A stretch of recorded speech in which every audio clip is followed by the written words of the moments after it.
Well, welcome to Rubellion Offroad. We're at home today. We're going to be doing some filming from our garage. We want to have a product review on something that we think is very important to the off-road community and anybody who's doing camping on weekends or need to be off-grid for a while. First off, I'd like to say that I'm not sponsored by this company that we are talking about. It's the EcoFlow Delta power station. It's the 1300 series. We'd like just to basically show you what we use it for and the appliances and the accessories and everything that we utilize for this test today. The cost average is about $18.99, I think, currently, and that's Canadian dollars. So it's cheap. It's not an expensive power unit. This one does solar, which we're going to be showing you all of that shortly. I want to start off that we're going to keep this very simple for everyone. We're not going to, hit it hard on stats. We will go over some things and the draws of some of these equipment. By no means, there's other channels out there that go really deep into the forest on these ones. So I don't think we're that channel. I just bought it for the reviews on it. I know they don't have a very good customer support base, but I have not had any issues with these guys. So far, knock on wood, I think it's pretty good. And there's pros and cons to every device out there. There's the jackery, I've heard stories there, how long they take to charge, but I'm not experienced in that field. I haven't used their products. So currently this is the one we bought, and we bought out of pocket. So I'll just be discussing the ease of use for myself. Not really knowing any type of stats or in depth. I'm just I just use it. Yeah. How is it at night versus having to strike up a Coleman lantern and yeah, absolutely. It changes your lifestyle for sure. At a flick of a switch you have conveniences that you would have normally at home, and you're taking it out to the forest. So yeah, it's kind of like being at home, when you're out back and you've got the peace of mind that you have something that you can power up and charge a phone if need be, and you're not relying solely on Jeep batteries to do all your vehicle your batteries. Charging and stuff. So yeah, it's great. Yeah, the last thing you want to do is get up in the middle of the night and try and run out to your Jeep to make sure you got charged. This thing, is right up there with us, and we got solar. So yeah, there's no fumbling. There's just it's just great. You just flick on a switch or a couple of switches and plug in whatever you want to charge, and yeah, we've got quite a bit that we charge. So yeah, the hardest thing I think is just the wire management, and you'll see our table display is just a short little science project that we did, but there's a lot of wires that have to be run all over the place, and maybe there's a company out there that's gonna jump on board on this, and I think there's some easier ways for wire management, maybe to a central location. Even in the Jeeps, I've mentioned this before, where they have to front to back, and I think there's something out there for everyone, and that's the one I would jump on for sure, is just wire management, because the last thing you want to do is a huge setup, and we're finding ourselves running wires all over the place. So on that note, let's get over into the review, and we'll go from there. So welcome back. This is our crazy science project here that I set up, and Colleen helped. So what we're going to do is we just went over, we've done some of the draws that we did on each item here. So at any given time we use Rode wireless mics. We also use, cell phones. There's usually 4 of them here if my kids come along. If not, any average of 3 phones for sure that we have. Colleen also has a diabetic meter that we have plugged in. We have our GoPro charging circuit that we use. We have tent lights that we use up on top. These ones aren't the exact same ones, but the idea is that they draw power, and that's what most people will be using in their tent.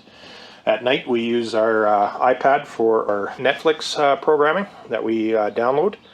I got some outside lights that we usually use. We use these Cat ones, and they draw about 63 watts. Big draw, but tell you, they have a big output. We have the ARB cooler. We're going to go into a review on this one as well. Right now, it's currently just chilling. It's not running. We don't want it to run right now. We want to see what loads we can put on this thing. So right now, I got the Delta plugged into an AC circuit. You can see at the back there's an orange cord with the yellow end. That's currently just powering up my power source right now. So we're on AC. We also have a diesel heater that we'll be bringing out sometimes, and that needs power too. So right now I just have it on an old Xbox power source just so I could power up the unit, and we'll show you how that works. That startup is about 107 watts on that. 30 watts after it's heating and done its warm up, and it's cycled through all of its startup procedures. So And what we usually do is we just take one of these power bars and we plug it into the back. So the back is quite busy here. And I'll go through some pros and cons of this thing later, but we have everything basically plugged into the back. Okay, so now what I want to do is I'm going to start powering up loads, and I'm going to unplug it from the AC source. We are charged currently at 100%. That's the display that you read on here. So this tells you how many hours I have on a full charge. Currently I have no solar plugged in. I have it sit right here. It's an XRT, I think it is, and I'll have to look that up. I'll look it up right away. The solar connector that I was referring to is called the XT6, and it's to an MC4, which is on the solar end of things. These are USB, USB-C, USB 3, powering up phones, iPads, anything that you require for that sort of stuff, like our iPad and so forth. This will tell me my input. So if I need power coming in, right now the AC, that's 20 amps capable of taking power from the wall outlet, which is pretty substantial, and this thing cooks. It is probably one of the fastest solar generators out there. It's like 0 to 80% in like 1.2 hours or something like that. It's just crazy. I have the stats here and I'll be reading some off to you shortly. I'm not really a stats guy, but when I purchased this, it was solely for what we were using it for. They tell you this thing's not really meant for everyday drain, charge, drain, charge. It's up to 800 cycles for its lifetime, then it drops to 60%, which is really not that good. I was kind of worried about buying that, but then once you think about it, is I really don't take this thing down to 0 when I'm camping. So, you know, I always have some sort of solar charge ready to go, usually down to 40%, and then I'll charge it back up to, you know, close to 100. And, you know, it takes about maybe 4 or 5 hours, and I got full charge again. So very, very handy out on the backcountry when you're not around any power source. But on that note, let's get started. Okay, all the phones are on. Some are half charged, some are full charged, and some are requiring charge. So we'll start with all of these. The fridge is all powered up, and currently I'm still on AC, but I just wanted to show you. See the fridge down there? It's on.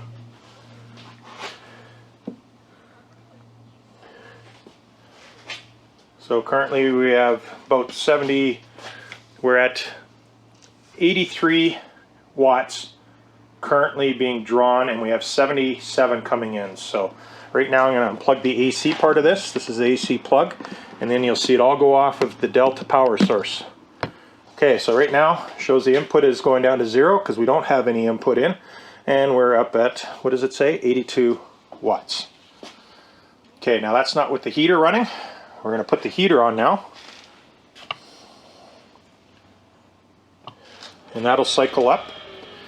And like I said, with the diesel heater, it uses its most power on startup because it has a fuel pump that's working there. Let's get me started here. There I'm on. This unit itself is about 30 to 31 pounds. It's got 2 USB-C ports. It's got 2 USB 3.0s. I mentioned already the AC input is 20 amps max. It's got 6 AC outputs on the back with a total combination of 1800 watts with a maximum of 3300 watts. It's a pure sine wave. It's 10 times faster than any other chargers. It can use 1200 watts to charge at any given time. It can charge at the same time as it can discharge, which is very good, and it's very fast at doing both. As you're using power, it can supplement. It's got a true MPPT. Got a lot of protection in the circuitry. The only downfall is when those batteries heat up, it takes a lot longer for the batteries to rejuvenate. It takes a lot longer on the charge cycle. So as long as you keep the batteries cool and not overheating them, the charge rate is actually very rapid. And it's probably, like I said, top in its class. Okay, now if you look at the display, I'll just explain to you. Right now we have no input, so it's solely relying off the stored battery power that we have in the unit.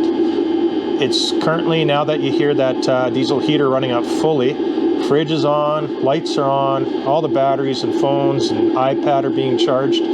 Currently we're using about 107 watts, and that'll fluctuate, depends on what loads come on and require power. What it's telling me is I got 98% stored power, and at 12 hours is what I can maintain this 100 watts of usage. So 12 hours is quite a long time. So now, let's just say we're out midday and I say, you know, I don't want to use all that power at night. So what I'm going to do, I'm going to plug in my solar power and we should see the input rise.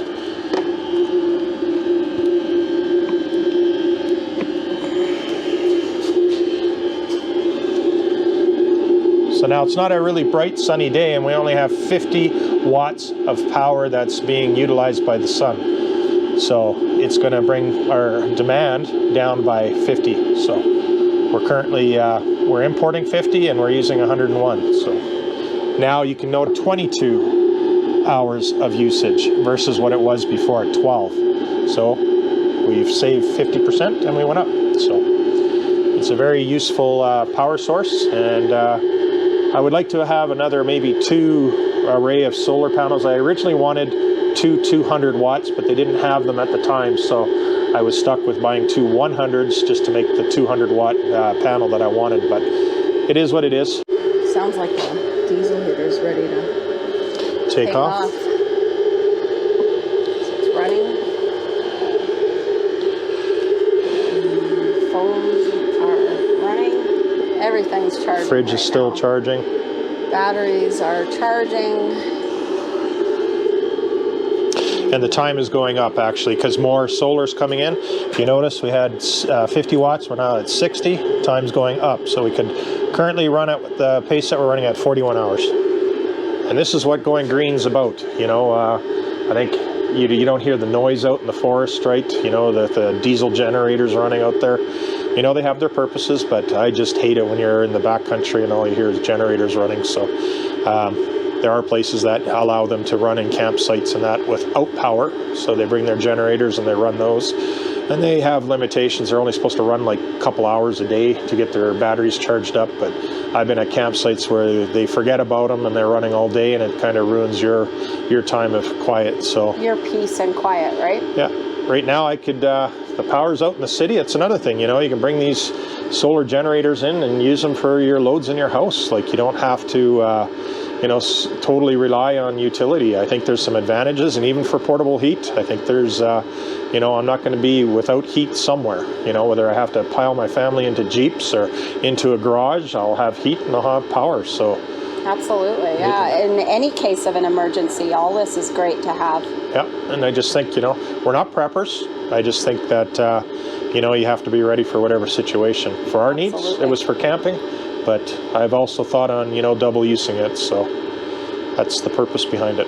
The sun, I've noticed, if you look out that way, the sun is coming out again, so we're brighter. Yep. If you look at our usage now, we have 90 watts. It was going up to 90 watts there for a moment. We're at 83, but our hours go up each time. So as the sun fluctuates and the more charging time, you'll see when it stays stable that, you know, we have 99 hours. So by no time at all, this will be charging. And when the circle starts spinning, it means it's charging battery.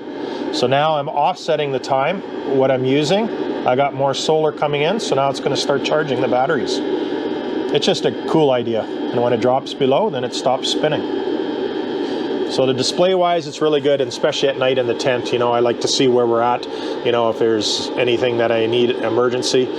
And the other thing, the reason why I bring one of these power bars with me in the tent is at night, we have a different setup with this. The fridge, we usually have it plugged in where the cigarette lighter is, but in order to demo these LEDs, I had to utilize it. But usually the fridge is plugged in where the cigarette lighter is. And then at night, what I'm able to do is all these LEDs, these outdoor LEDs, I'll have outside the tent, and I'll be able just to flick a switch on and off. So if I hear something outside my tent, I flick these on, and all these bright lights come on outside, and we're able to see, you know, if there's anything that we should be alarmed about. Bears, you know, whatever goes bump in the night, I guess, right? Just noticing some more solar happening outside. So once again, you can see we're charging, and, you know, more or less time that we have now before, like we only have 6 hours of use because we're so close, right? Right now we're sort of higher on the usage than we are in the input. And for those who don't know, input is what the sun is giving us, or any power that's charging. So that's giving us power, so that's why they call it input. And the output is what's going out to devices, the stuff that utilizes power. We have one of these power bars that we purchased online from Amazon, and once again, for USB wire management. We can have everything sort of grouped into one location, and we don't have all these wires running all over the tent, right? So like I said, wire management is a big thing for me, and I'd like to see more of these companies start thinking about that part of things, you know, where, you know, some of these camping setups are temporary. They're not full-time. They're not, you know, I live in my van for the rest of my life. We go camping for the weekend, and we like to utilize stuff quick, plug in, fast, and that's the way we go. But I think it's also great when we do go on our longer holidays too, though, where we go off grid for, you know, a couple of weeks, and we've got power source, we've got everything at our fingertips, and we don't have to worry. Do you miss the coolers? No, absolutely not. Do you miss the ice? No, absolutely not. The fridge, it comes in handy. Just having all of this just make off-the-grid camping much easier. So, yeah, I like it. Makes life easy. Yeah, because we both didn't like the idea, like when you're camping and, you know, you got all your steaks swimming in water and you got all that stuff just mixing in with your food. It's not really the most appetizing. And I get it. Hey, they're not cheap. Fridges aren't cheap. Any of this setup's not cheap, but it's stuff that you acquire over time. And once you get it, I tell you, it's a life changer.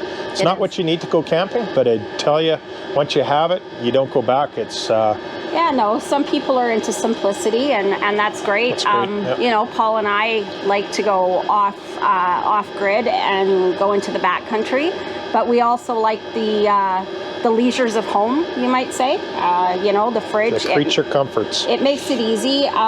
You know, for me, having the fridge is kind of a peace of mind with my diabetes, having the proper foods that I need to eat, keeping myself healthy with my diet, and being able to have that peace of mind that I'm going to be able to keep my blood tester charged, and, you know, some sort of line of communication, whether we have cell service or not, to emergency services as well.